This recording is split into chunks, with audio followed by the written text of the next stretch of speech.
Hello les amis, alors aujourd'hui on se retrouve pour une toute nouvelle vidéo YouTube. Alors avant que la vidéo commence, n'hésite pas à liker, t'abonner et à partager, cela me ferait super plaisir. Et sur ce, je vous souhaite un très bon visionnage.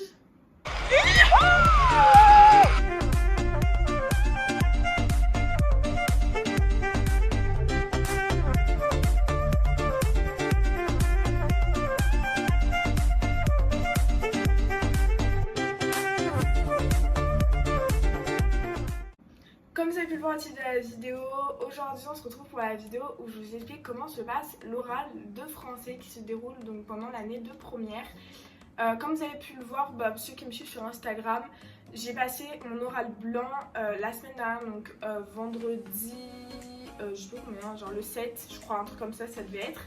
Du coup, beaucoup vous m'ont demandé si je pouvais vous donner mes fiches de révision et avec grand plaisir je voulais vous les donner. Mais je vous ai également demandé si une vidéo explicative comment se passe l'oral, le avant, comment je me suis entraînée, le pendant l'oral et le après. Si vous voulez je vous en fasse une vidéo et vous avez été beaucoup à me dire oui que cela vous intéresserait énormément. Donc comme je vous l'ai dit sur Instagram, je vais vous expliquer tout cela, mon ressenti sur l'oral, mes conseils entre guillemets, enfin mon avis là-dessus, qu'est-ce que je peux vous donner comme conseil, pardon, je ne sais pas parler, que j'ai pas fait moi et que je vous conseille de faire tout simplement, que j'aurais aimé savoir pour le faire, voilà tout simplement.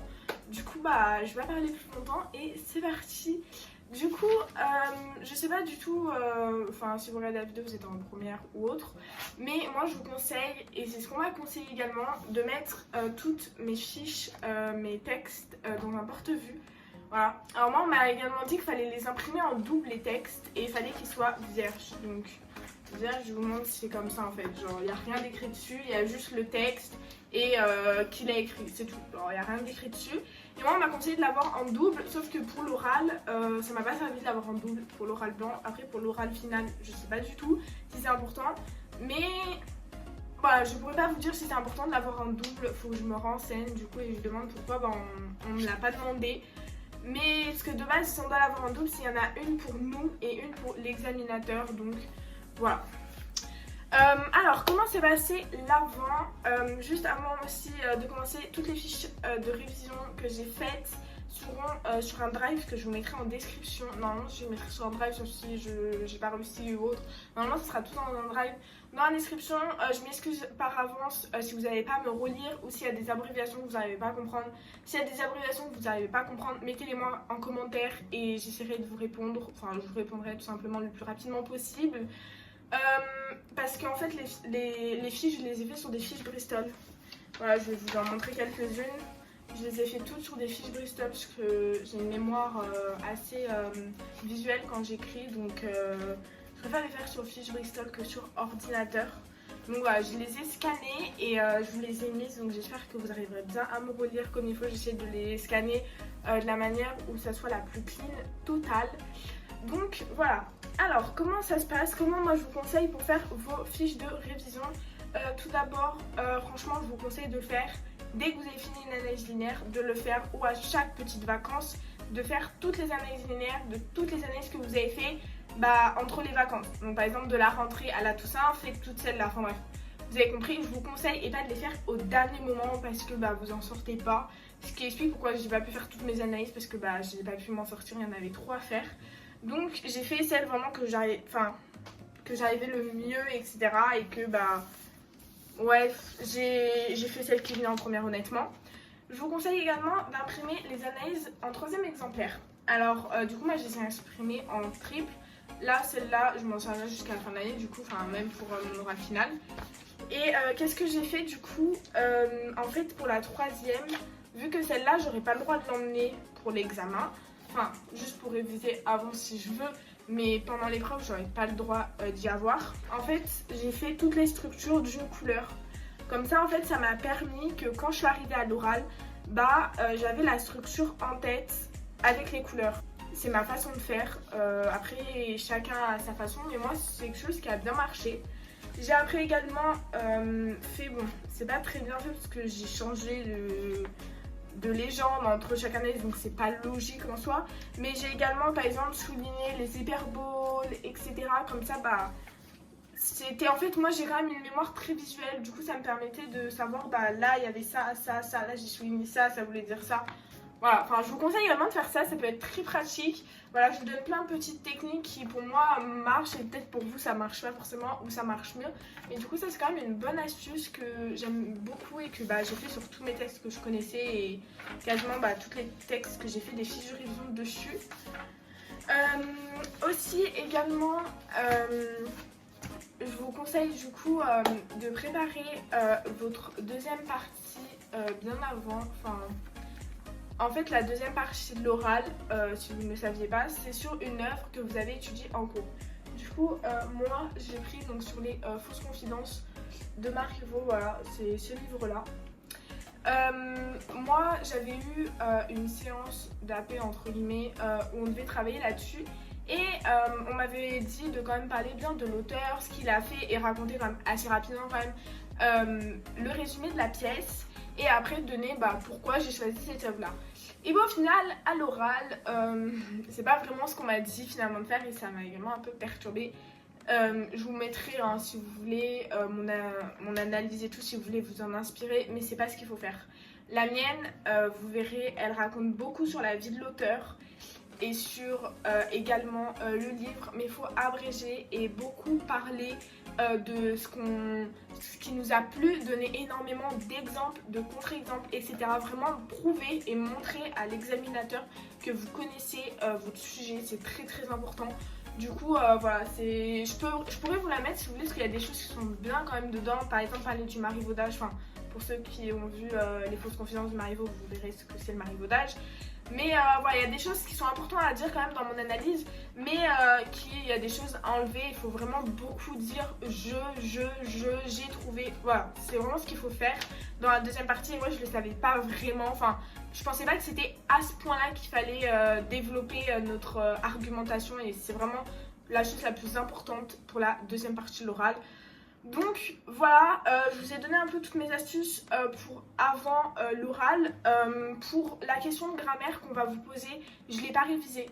Je n'ai pas révisé ma grammaire parce qu'honnêtement, il peut y avoir tellement de questions de grammaire qu'honnêtement, franchement, je comptais pas du tout sur ces 2 points. Honnêtement, je comptais avoir 0 et peut-être pas la faire si vraiment j'arrivais pas. Parce que je suis pas très forte en grammaire. Mais au final, ça s'est pas mal passé. Du coup, comment ça s'est passé mon oral? J'ai été convoquée le vendredi à 16h, ça devait être le vendredi 7, je sais pas, je vous mettrai la date là, à 16h et était conseillé d'arriver 10 minutes en avance, du coup je suis arrivée en avance, voilà. Du coup quand je suis rentrée dans la salle, j'avais une feuille où en fait il y avait tout marqué, genre l'évaluation, les critères d'évaluation. Et il y avait du coup mon nom, mon prénom et également l'œuvre sur laquelle je devais passer. Bon, petit disclaimer, je suis passée sur l'œuvre et l'extrait, franchement sur 11 extraits. Il y en avait un que je connaissais pas du tout parce que j'étais pas là, enfin c'était pendant ma période où j'étais pas là sur YouTube parce que j'avais mes problèmes de santé. Et il y en avait 4 où c'était, je me débrouillais mais c'était pas foufou. Et il y en avait 6 où c'était limite finger is the nose. Je suis tombée sur laquelle?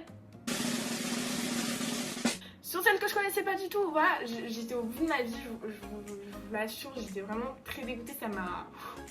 J'étais anéantie, je savais pas du tout comment j'allais faire parce que je connaissais vraiment rien de chez rien. Genre, je ne savais pas la structure, je ne savais pas la problématique, je ne savais pas les procédés, je ne savais vraiment rien. Je sais pas, je savais 2-3 trucs, je pouvais me débrouiller, non, vraiment je savais pas. J'avais même pas vu l'analyse parce que je l'avais même pas dans mon cours pour vous dire. Du coup, quand elle m'a dit ça, elle m'a également posé la question de grammaire et elle m'a donné des feuilles de brouillon et du coup, je devais sortir mes affaires, stylo, etc. parce qu'on n'a pas le droit aux trousses, sauf si elles sont transparentes, donc on voit à l'intérieur. Mais parce que c'est au cas où on met des papiers, etc. pour tricher, voilà, c'est juste au cas où. Et du coup, on avait 30 minutes pour faire le brouillon de notre première partie. Pour information, la deuxième partie, si pour retenir, vous vous donniez des mots-clés. Moi, c'est ce que je voulais faire de base, mais au final, je l'ai appris par cœur. Et bah, pardon, désolé. Et bah, vous n'avez pas le droit. Vraiment, vous n'avez pas du tout le droit de lire vos brouillons pour votre deuxième partie. Donc, pour cette partie-là que je vous parlais juste avant, vous n'avez pas du tout le droit. Donc, ça sert à rien, perdez pas de temps là-dessus, c'est inutile. Pareil pour l'introduction de vos œuvres, franchement ne perdez pas de temps. Moi vous verrez j'ai écrit, mais parce que je ne savais rien dire sur mon œuvre, sur mon extrait, je pouvais rien dire. En plus, c'est pas l'auteur que je connaissais le plus de choses dessus, parce que c'était vraiment l'auteur en plus que je savais le moins de choses, parce que c'est là où j'avais trouvé le moins de choses sur lui. Enfin bref, n'importe quoi. Franchement, je savais pas comment j'allais m'en sortir. La question de grammaire dans ma tête c'était foutu. Au final, je m'en suis pas mal sortie. Donc je vais vous montrer mon brouillon, comment je l'ai fait. Honnêtement, le brouillon, c'est vous. Franchement, moi je vous conseille si vous connaissez vos parties, écrivez-les quand même, voilà, pour avoir les lignes, etc. Je vous conseille également de faire un tableau partie 1, partie 2 et de mettre tous les procédés. Voilà, c'est ce que je voulais faire, mais vu que je les connaissais pas, c'était très compliqué. Voilà, pour vous dire, dans la partie 1, j'ai juste écrit champ lexical de la tromperie. C'est tout ce que j'ai écrit. Et dans la partie 2, j'ai mis répétition d'un mot qui avait des questions rhétoriques. Voilà, c'est tout ce que j'ai écrit. Non mais voilà, pour vous dire, j'ai pas écrit grand chose. Parce que je savais vraiment rien sur l'œuvre. Vraiment, comme je vous dis, je savais rien. Je savais vraiment rien de chez rien. Du coup, quand les 30 minutes sont passées, honnêtement, les 30 minutes, quand vous ne connaissez pas, ça passe très lentement parce que du coup, vous savez. Enfin, alors moi, j'ai trouvé que c'est passé vite et lentement parce que, lentement dans le sens où, je me suis un peu ennuyée à la fin parce que je savais vraiment pas quoi faire. Même que du coup, j'ai écouté ce que la personne d'avant disait pour savoir comment ça se passait et tout. J'ai écouté et tout. Parce que j'avais fini, j'avais rien d'autre à rajouter dans mon brouillon. Du coup, j'ai pu écouter la personne qui était juste avant, ce qu'elle disait, les arguments. J'ai écouté les conseils qu'elle a donnés, dont par exemple parler beaucoup de jeux, donner beaucoup d'exemples dans le livre pour la deuxième partie. Ça. Donc j'ai bien écouté, j'ai retenu. Et du coup, quand je suis passée, donc première partie, elle m'explique comment ça se passe. Pour ceux qui voulaient savoir, il n'y a qu'un examinateur. En tout cas, dans mon lycée, il n'y avait qu'un seul examinateur.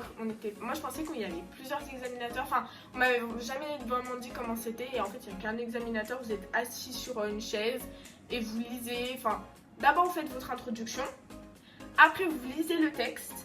Et après, vous faites l'analyse. Après, vous faites la question de grammaire.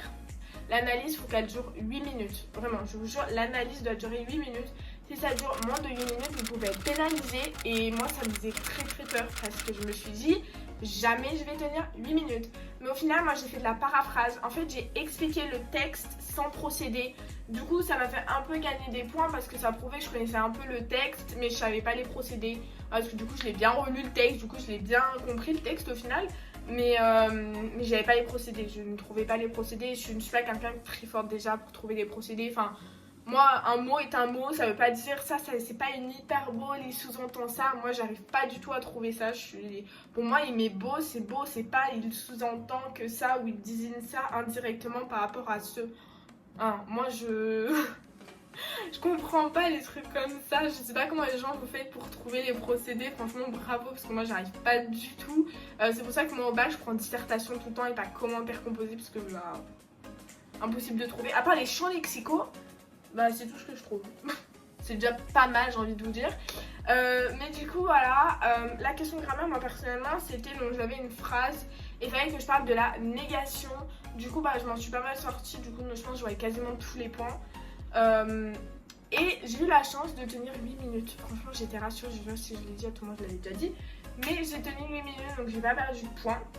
Ensuite, du coup, on passe à la deuxième partie donc, de notre œuvre.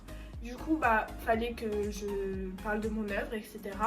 Du coup, vu que j'avais entendu avant qu'elle avait dit qu'il fallait beaucoup dire je, dire notre avis, donner des exemples, et j'ai rajouté des exemples que j'avais en tête, parce que l'œuvre je la connaissais vraiment par cœur, enfin c'était l'une des seules que j'avais lues limite.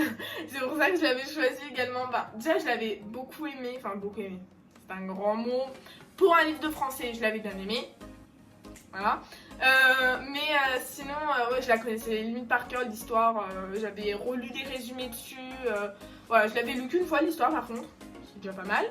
Mais j'avais relu des résumés dessus pour bien me la remettre en tête parce que je l'avais fait en début d'année, donc les souvenirs étaient un peu partis, mais au final ça allait. Et du coup j'ai rajouté des exemples que de base je devais pas dire dans mon analyse, mais que j'ai rajouté pour pouvoir gagner des points entre guillemets, vu que je sais que c'était très important, vu que je l'avais entendu, sinon je le savais pas. Donc voilà, c'est pas très bien parce que du coup c'était pas prévu, mais voilà, si vous avez fini, je vous conseille, sauf si vraiment ça peut vous perturber, mais d'écouter les conseils et les remarques que l'examinateur peut dire à celui qui passe avant vous, parce que du coup ça peut vous permettre de pas faire les mêmes erreurs, et du coup les conseils qu'il lui donne, les faire vous, et du coup gagner des points. C'est peut-être pas très gentil pour l'autre au final, mais chacun un peu pour sa peau, j'ai envie de vous dire, c'est un peu comme ça. Après, j'ai rien fait de mal, en soi, j'ai juste écouté. Voilà, si mes oreilles m'ont entendu, c'est pas de ma faute, j'ai envie de vous dire. Du coup, voilà, à la fin de l'épreuve, du coup, à la fin de l'analyse, dites que vous avez fini. Genre, mon examinateur, il voulait que je dise, bon, du coup, j'ai fini de vous présenter. En fait, vu que c'est une discussion, après, en fait, il faut finir par, bon, du coup, j'ai fini de vous présenter l'extrait. Pareil, ça, je ne savais pas, mais vu que celle d'avant, l'avait pas fait, elle lui a dit, faudrait que tu le fasses. Du coup, je l'ai fait, voilà, exactement. Pareil, c'est... Je le savais pas, mais du coup, je l'ai fait, voilà, c'est comme ça. Et après, ça fait des échanges, etc. Je pense que tout le monde est dans ce cas-là. Dans le sujet d'études, donc dans le parcours associé, vous avez aussi un deuxième livre. Elle va vous poser la question, pourquoi ce livre et pas l'autre? Enfin, moi, personnellement, c'est une question qu'on m'a posée et qu'elle avait posée à celle d'avant. Et du coup, il fallait pouvoir répondre. Donc, essayez de connaître aussi un peu le sujet de votre deuxième livre qui est dans l'objet d'études, pour que si on vous pose des questions ou qu'on vous demande de comparer les deux, vous puissiez être tranquille dessus. Franchement, c'est également un conseil que je vous donne. Voilà. Que dire de plus? L'épreuve a duré 30 minutes du coup. Enfin, 30 minutes de recherche, où j'écrivais sur mon brouillon, et 30 minutes face à face, où ça fait 12 et 8, sauf que l'entretien, voilà, ça dure en gros 30 minutes, toute la partie orale, examen, où vous êtes noté réellement.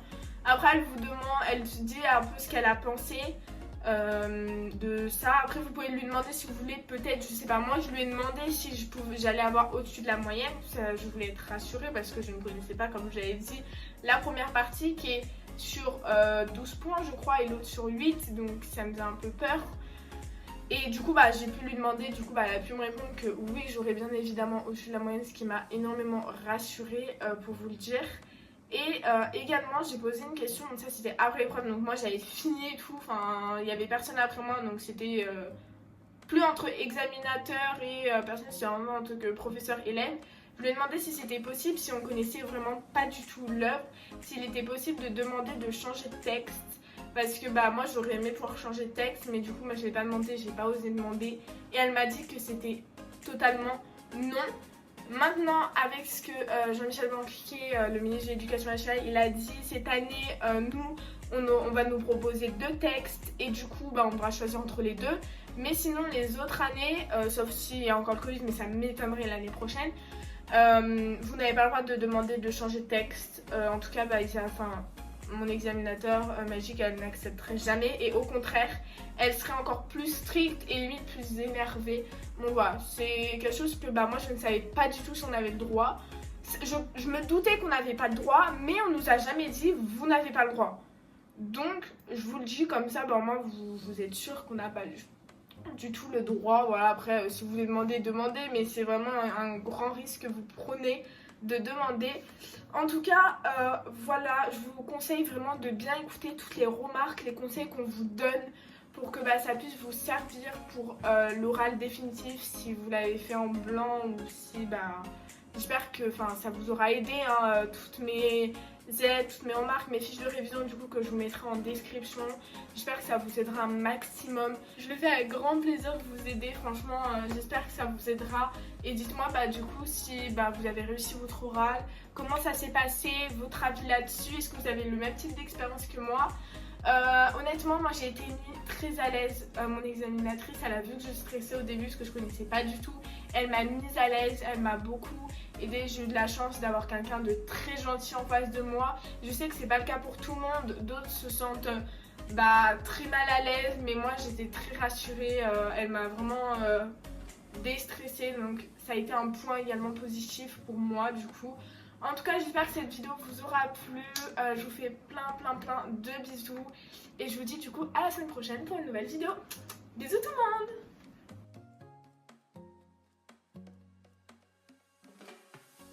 Et c'est vrai que j'ai galéré à en trouver. Donc si je peux vous en donner, évidemment je le fais avec...